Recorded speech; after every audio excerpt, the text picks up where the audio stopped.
रोज सुबह उठकर बोलने चाहिए यह 2 शब्द। यह समस्त दुख, कष्ट और पापों का नाश करने वाले हैं। इस विषय में एक प्राचीन कथा है जिसका वर्णन आज हम आपके समक्ष प्रस्तुत करने जा रहे हैं। इसीलिए आप इस कथा को ध्यान से अवश्य सुने। प्राचीन काल की बात है। एक दिन मुनि वात्स्यायन भगवान विष्णु के दर्शन करने के लिए वैकुंठ लोक पधार हैं, किंतु वहां पर उन्हें भगवान विष्णु के दर्शन नहीं होते हैं। वहां पर समस्त ब्रह्मांड को अपने मस्तक पर धारण करने वाले शेषनाग बैठे हुए होते हैं। मुनि वात्स्यायन शेषनाग को प्रणाम करते हैं। मुनि को देखकर शेषनाग उनका स्वागत करते हुए कहते हैं, हे मुनिवर, वैकुंठ में आपका स्वागत है। आज किस कारण से आपका वैकुंठ में आगमन हुआ है? मुनि वात्स्यायन कहते हैं, हे नागराज, आपको प्रणाम है। मैं आज भगवान विष्णु के दर्शन करने के लिए ही आया हूं, किंतु मेरा यह कैसा दुर्भाग्य जो मुझे सृष्टि के पालन करता श्री हरि के दर्शन नहीं हो पा रहे हैं। मैंने ऐसा वह कौन सा अपराध किया है जिससे मुझे मेरे भगवान के दर्शन दुर्लभ हो गए हैं? कृपया मुझे उपाय बताइए जिससे मुझे प्रभु के दर्शन सुलभ हो जाए। मैं किस प्रकार से प्रभु को प्रसन्न करूं? शेषनाग जी कहते हैं, हे मुनिवर, आपने कोई अपराध नहीं किया है।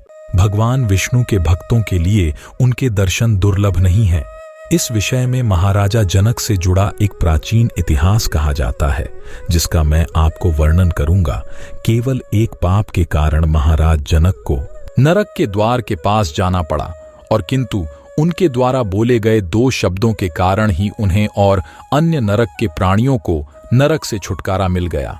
हे मुनिवर, केवल सुबह इन 2 शब्दों का उच्चारण करने मात्र से ही समस्त दोष समाप्त होते हैं। हे मुनिवर, आप इस प्राचीन कथा को ध्यान से सुनिए।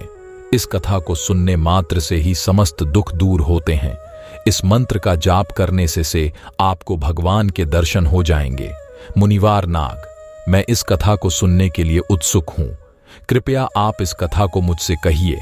मैं ध्यान पूर्वक इस कथा का श्रवण करूंगा। फिर शेषनाग मुनि वात्स्यायन को वह महान कथा सुनाने लगते हैं। हे मुनिवर, त्रेता युग की बात है, जब भगवान राम और माता सीता मनुष्य देह का त्याग करके अपने धाम को चले गए थे। उसके कुछ समय बाद देवी सीता के पिता श्री महाराज जनक ने योग के द्वारा अपने शरीर का परित्याग कर दिया। देह का त्याग करने के पश्चात उस समय उन्हें ले जाने के लिए एक दिव्य विमान प्रकट हुआ। फिर महाराज जनक उस दिव्य विमान में बैठकर जाने लगे। कुछ समय बाद वह विमान तीव्र गति से यमपुरी पहुंच गया। फिर महाराज जनक का विमान यमपुरी के संयमनीपुरी के निकट से जाने लगा। उस स्थान पर अनेक नरक है और उन नरकों में अनेक पापी जीव सजा भुगत रहे होते हैं। जैसे ही महाराज जनक का विमान उन नरकों के पास से गुजरने लगा, तो वहां की वायु महाराज के शरीर को स्पर्श करके नरक के प्राणियों को सुख प्रदान करने लगी। उस शीतल वायु से नरक के प्राणियों को नरक की भयंकर अग्नि में शीतलता प्राप्त होने लगी। जैसे जैसे महाराज का विमान उन प्राणियों से दूर जाने लगा, तो फिर उन प्राणियों को नरक की अग्नि से जलन होने लगी और वे जोर जोर से चीत्कार करने लगे और महाराज से प्रार्थना करने लगे, हे महात्मा, कृपया यहां से दूर ना जाओ। जो वायु आपके शरीर को छूकर हमारी ओर आ रही है, उससे हमें बड़ा सुख मिल रहा है। नरक की अग्नि की दाह कम हो रही है। महाराज जनक बड़े महात्मा थे। उन नरक के प्राणियों का करुण विलाप सुनकर उन्हें बड़ी दया आ गई। उनका हृदय शोक से भर गया। उन नरक के प्राणियों को ऐसे कष्ट भोगता हुआ देखकर महाराज का मन विचलित होने लगा। वे इस प्रकार से सोचने लगे, यदि मेरे यहां पर रहने से इन प्राणियों को सुख प्राप्त होता है, इनकी नरक की पीड़ा कम होती है, तो मैं यहीं पर निवास करूंगा। यही स्थान मेरे ठहरने के लिए उत्तम है। इतना सोचकर महाराज जनक उन प्राणियों को सुख प्रदान करने के लिए नरक के द्वार के पास ही रुक गए। वहां की वायु महाराज के शरीर को छूकर उन प्राणियों की ओर जाने लगी और उन्हें सुख प्रदान करने लगी, जिससे नरक के सभी प्राणी महाराज को धन्यवाद देने लगे और कहने लगे, हे राजन, आप बड़े पुण्यवान हैं। हम पापियों को सुख प्रदान करने के लिए आप उत्तम लोक का त्याग करके यहाँ पर ठहर गए हैं। फिर कुछ समय के बाद उस स्थान पर नरक के देवता यमराज आ जाते हैं। यमराज देखते हैं कि महान पुण्यात्मा तथा दयालु महाराज जनक नरक के द्वार के पास खड़े हैं। महाराज जनक को वहां पर खड़ा देखकर यमराज को बड़ा आश्चर्य हुआ। वे महाराज जनक से कहने लगे, हे राजन, आप तो बड़े पुण्यात्मा हैं, समस्त धर्मा आत्माओं के आप शिरोमणि हैं। भला आप इस नरक के द्वार के पास कहां से आ गए? आपको किस दुष्ट ने यहां पर खड़ा कर दिया? आप जैसे पुण्यवान मनुष्यों के लिए यह स्थान उचित नहीं है। आप तो विष्णु लोक के अधिकारी हैं। यह स्थान तो पापी और दुष्ट आत्माओं के लिए है। इस स्थान पर आप जैसे पुण्य आत्मा नहीं आते हैं। यहाँ पर उन पापियों को लाया जाता है जो दूसरे मनुष्यों के साथ द्रोह करते हैं, दूसरों पर लंक लगाते हैं, दूसरों का धन लूटते हैं, पराई स्त्रियों के साथ विचरण करते हैं। जो अपनी पतिव्रता धर्मपरायण स्त्री को त्याग देता है, उन लोगों को यहाँ पर लाया जाता है और नरक की सजा दी जाती है। जो धन के लालच में मित्र के साथ धोखा करता है, उस पापी को मेरे द्वारा इन नरकों में डाल दिया जाता है। जो भगवान में आस्था नहीं रखते, जो नास्तिक होते हैं, धर्म कर्म नहीं करते हैं, उन्हें ही इस नरक में डाल दिया जाता है। जो भगवान विष्णु के नाम का स्मरण नहीं करता, जो समस्त नरक से मुक्ति दिलाने वाले भगवान विष्णु हैं, उनकी पूजा कभी नहीं करता, उन मनुष्यों को ही इस नरक में गिराया जाता है। बड़े बड़े पाप करने वाले प्राणियों को मेरे दूत घसीटते हुए लाकर इस नरक में गिराकर भयंकर दंड देते हैं। इसीलिए हे राजन, आप इस स्थान से चले जाइए। आपके जैसे भगवान विष्णु के भक्त को यहाँ पर ठहरना नहीं चाहिए। आप श्रेष्ठ विमान में बैठकर वैकुंठ लोक को जाकर समस्त सुखों का उपभोग कीजिए। यमराज के द्वारा इतना कहने पर महाराज जनक कहने लगते हैं, हे धर्मराज, इन प्राणियों का करुण विलाप सुनकर मुझे इन पर बड़ी दया आ रही है। मेरे शरीर से स्पर्श करके जो वायु इनकी ओर जा रही है, वह इन्हें सुख प्रदान कर रही है। इसीलिए मैं इन प्राणियों को ऐसे कष्ट में छोड़कर नहीं जा सकता। यदि आप नरक में पड़े इन प्राणियों को छोड़ दें तो मैं यहां से चला जाऊंगा। फिर यमराज कहने लगते हैं, हे राजन, देखिए, आपके सामने यह जो पापी खड़ा है, इसने अपने मित्र की पत्नी के साथ अत्याचार किया है, जो इसे अपना भाई मानती थी। इसीलिए मैंने इसे 1000 वर्ष के लिए इस नरक में डाल दिया है। सजा भुगतने के बाद इसे सूअर के जन्म में डाल दिया जाएगा। यह जो दूसरा पापी आपके सामने खड़ा है, इसने बलपूर्वक पराई स्त्रियों को आलिंगन दिया है। इसीलिए इसे 100 वर्षों के लिए इस ररव नाम के नरक में डाला गया है। और उसके पास यह जो तीसरा पापी खड़ा है, यह बड़ा ही नीच है। इसने दूसरों का धन चुराया है, इसीलिए इसके दोनों हाथ काटकर इसे नरक में पकाया जा रहा है। यह जो चौथा पापी है, इसने अपने द्वार पर आए अतिथियों का कभी सम्मान नहीं किया, सदैव उनका अपमान ही किया है। इसीलिए इसे अंधकार से भरे तम श्रनाम के नरक में डाल दिया जाएगा। यह जो 5वां पापी है, इसने हमेशा ऊंचे स्वर में दूसरों का अपमान किया है। यह छठ पापी खड़ा है, इसने कान लगाकर दूसरों की निंदा सुनी है। इसीलिए इन दोनों को भी 100 वर्षों के लिए नरक में डाला गया है। यह जो स्त्री है, इसने कभी अपने पति का सम्मान नहीं किया, सदैव अपने पति का अपमान ही किया है। इसी कारण से इसे भी नरक में कष्ट भोगने पड़ रहे हैं। यह जो दूसरी स्त्री है, इसने व्यभिचार किया है, अपने गुणवान पति को छोड़कर दूसरे पुरुष के साथ भोग विलास किया है। ये जो अन्य स्त्रियां हैं, इन्होंने भी भांति भांति प्रकार के पाप कर्म किए हैं। इन्होंने दूसरों को बासी अन्न खिलाया है, द्वार पर आई गायों को मारकर भगाया है, कभी तुलसी की पूजा नहीं की है। इसीलिए इन्हें भी नरक में कष्ट भोगने पड़ रहे हैं। इस प्रकार से यमराज ने अनेक पापियों की ओर इशारा करते हुए उनके पापों का वर्णन किया और फिर महाराज से कहने लगे, हे राजन, यह सभी पापी लोग अपने कर्म बंधन से बंधे हुए हैं। इनको इनके पाप कर्मों की सजा ही मिल रही है। जब इनकी सजा की अवधि पूर्ण हो जाएगी, तभी मैं इन्हें यहाँ से मुक्त करूंगा। आप इनके लिए कुछ नहीं कर सकते, इसीलिए आप शीघ्रता से यहाँ से दूर चले जाइए। फिर महाराज जनक कहने लगे, हे धर्मराज, मैं भगवान विष्णु का परम भक्त हूँ। मुझसे इन प्राणियों का दुख देखा नहीं जा रहा है। कृपया आप इन प्राणियों की मुक्ति के लिए उपाय बताइए।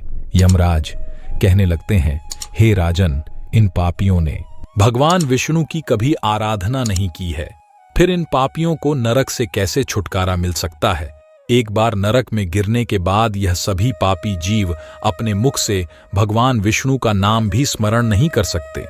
किंतु यदि आप आपके द्वारा किए गए पुण्य इन प्राणियों को प्रदान करते हैं तो इनकी मुक्ति हो सकती है। केवल यह एक ही उपाय है जिससे इन प्राणियों को नरक से छुटकारा मिल सकता है। फिर महाराज जनक कहते हैं, हे धर्मराज, कृपया आप ही बताइए, मैं अपना कौन सा पुण्य इन प्राणियों को प्रदान करूं जिससे इन प्राणियों को नरक से छुटकारा मिलेगा। यमराज कहते हैं, हे राजन, एक दिन आपने ब्रह्म मुहूर्त में जागकर भगवान श्री राम का स्मरण किया था। उस दिन आपने राम नाम का जाप किया था। उसी का पुण्य आप इन प्राणियों को प्रदान कीजिए जिससे इनका नरक से उद्धार हो जाएगा। हे राजन, राम नाम की महिमा बहुत बड़ी है। जो भी मनुष्य सुबह जागने के बाद राम नाम का जाप करता है उसके समस्त दोष समाप्त होते हैं। भगवान विष्णु के सहस्त्र नामों के जाप के समान फल केवल राम नाम का जाप करने से ही प्राप्त होता है। फिर महाराज जनक ने अपने जीवन भर किए हुए राम नाम के जप का पुण्य उन नरक में यातना भोग रहे पापियों को दे डाला, जिससे नरक के समस्त पापी जन तुरंत ही उस स्थान से मुक्त हो गए और दिव्य शरीर धारण करके उत्तम लोकों को जाते हुए महाराज से कहने लगे, हे राजन, आपकी कृपा से हम सभी पापी जन एक ही क्षण में इस दुखदाई नरक से छुटकारा पा गए हैं। अब हम सभी परम धाम को जा रहे हैं। आपका कोटि कोटि धन्यवाद है। उन नरक के प्राणियों को दिव्य शरीर धारण करके मुक्ति प्राप्त करता हुआ देखकर महाराज जनक को बड़ा आनंद हुआ। वे सभी नरक के जीव महाराज जनक की प्रशंसा करते हुए दिव्य लोक को चले गए। उन प्राणियों के चले जाने के बाद महाराज जनक के मन में एक शंका उत्पन्न हुई और वे यमराज से कहने लगे, हे धर्मराज, अभी इसी क्षण मेरे मन में एक शंका निर्माण हो गई है। कृपया आप मेरी इस शंका का निवारण कीजिए। यमराज कहते हैं, हे राजन, आपके मन में जो भी शंका हो निसंकोच होकर पूछिए। फिर महाराज जनक कहने लगते हैं, हे धर्मराज, आपने कहा था कि पाप करने वाले मनुष्य ही आपके इस नरक के द्वार पर आते हैं। धर्म कर्म करने वाले लोग यहां पर नहीं आते हैं। तो फिर हे धर्मराज, किस पाप के कारण मेरा इस स्थान पर आगमन हुआ है? इसीलिए कृपया आप मुझे मेरे पाप के बारे में बताइए। मैंने ऐसा कौन सा पाप किया था जो मेरा इस नरक के द्वार के पास आना हुआ? फिर धर्मराज कहने लगते हैं, हे राजन, आपका पुण्य बहुत बड़ा है। इस पृथ्वी पर आपके समान पुण्यवान कोई और नहीं है, किंतु आपके द्वारा अनजाने में ही एक पाप हो गया था। उसी पाप के कारण आपको इस नरक के द्वार के दर्शन करने पड़े हैं। एक समय की बात है, आप रथ में बैठकर वन के मार्ग से गुजर रहे थे। वहां पर एक गाय वन में चर रही थी। आपका रथ उस गाय के सामने चला गया, जिस कारण से आपके द्वारा अनजाने में ही उस गाय के चरने में रुकावट निर्माण हो गई थी। इसी एक पाप के कारण आपको नरक के द्वार के दर्शन करने पड़े। मनुष्य को गायों को कभी सताना नहीं चाहिए। गायों को कष्ट देने वालों को भयंकर नरक में डाल दिया जाता है, किंतु आप बड़े पुण्यवान हैं। आपने अनेक गायों की सेवा की है। आपके द्वारा अनजाने में यह पाप हुआ था, इसीलिए ही आपका इस नरक के द्वार के पास आगमन हुआ है। किंतु हे राजन, इस समय आपको उस पाप से छुटकारा मिल गया है। इसीलिए आप अब अपने विमान पर बैठकर शीघ्र ही परमधाम की ओर प्रस्थान कीजिए। फिर महाराज जनक यमराज को प्रणाम करके उस दिव्य विमान पर बैठकर वैकुंठ लोक को जाने लगे। शेषनाग कहते हैं, हे मुनिवर, इस प्रकार से महाराज जनक के द्वारा प्रातः काल में राम नाम का जाप करके जो पुण्य अर्जित हुआ था, उसी पुण्य के कारण नरक के प्राणियों को छुटकारा मिल गया था। इसीलिए मनुष्य को नित्य सुबह उठकर यह 2 शब्द बोलने चाहिए। जो मनुष्य सुबह सुबह राम नाम का जाप करता है उसके समस्त दोष नष्ट होते हैं, उसकी कभी दुर्गति नहीं होती है। साथ ही मनुष्य को गाय को कभी कष्ट नहीं देना चाहिए। जो गायों को कष्ट देता है उनका भोजन चुराता है, गायों को पानी पीने के लिए बनाई हुई बावली को तोड़ता है, भूखी गायों को दुर्लक्ष्य करता है, गायों का रक्षण नहीं करता, गायों को भोजन नहीं खिलाता, उसे नरक में ही गिराया जाता है। फिर मुनि वात्स्यायन कहते हैं, हे शेषनाग, आपका धन्यवाद है। जो आपने राम नाम की महिमा का गुणगान किया है, इससे मैं अत्यंत संतुष्ट हो गया हूं। फिर मुनि वात्स्यायन ने अपने आश्रम में जाकर नित्य सुबह जागक राम नाम का जाप किया और भगवान श्री राम का स्मरण करने लगे।